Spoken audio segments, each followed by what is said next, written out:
love to hear about how your new piece was inspired by the story and by this place. Like, is it very much connected to your sense of the landscape here as well? Oh, yes, because the first time I went to look out from Bercy towards Egglesey, you know, I was immediately thinking, this is where Magnus was, and he sailed to school, because he went to school on Egglesey, so he would have been backwards and forwards on wooden Viking boats going to the monks to go to school, because it's quite, well, for those times, a huge settlement on this tiny island. And then when he went there for the peace treaty trip, it would have been familiar to him, that journey, that sea journey.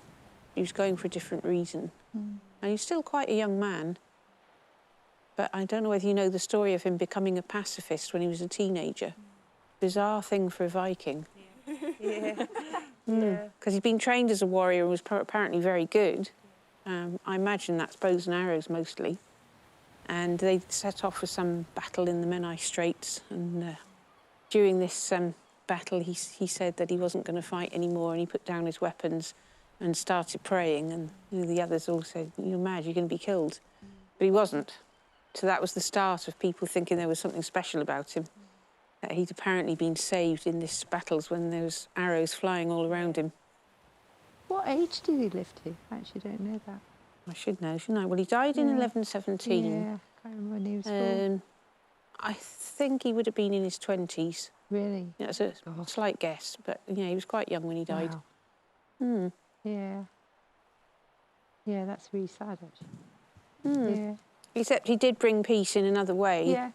Because the two sides of the family, there were the two earls that had ruled jointly, but the two sides had not got on.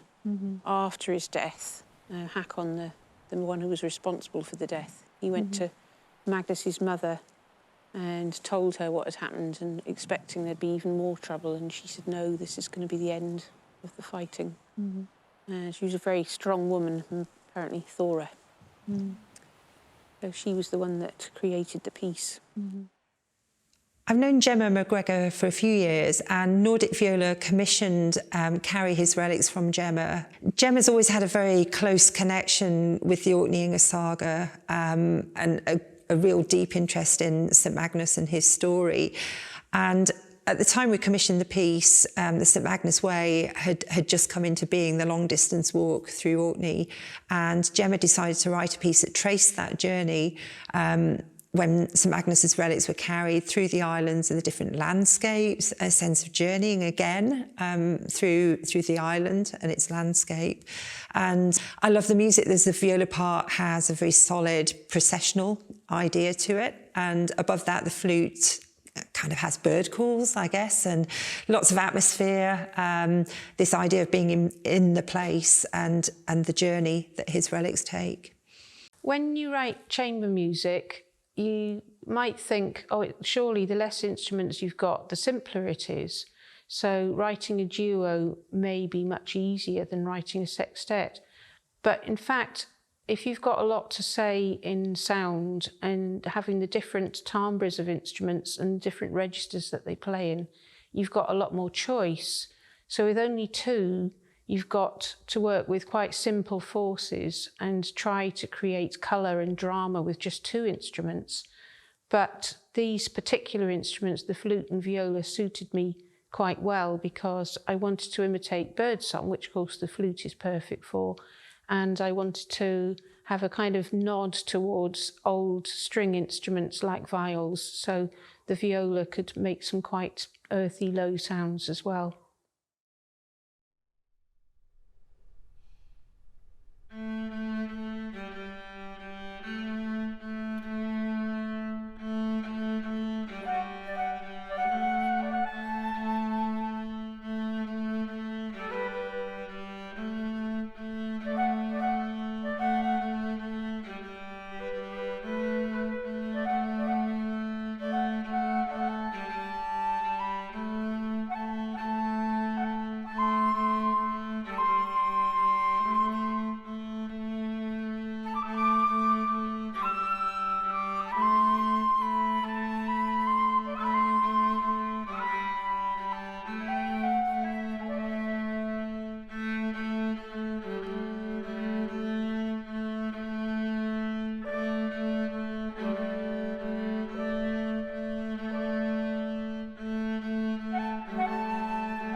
you.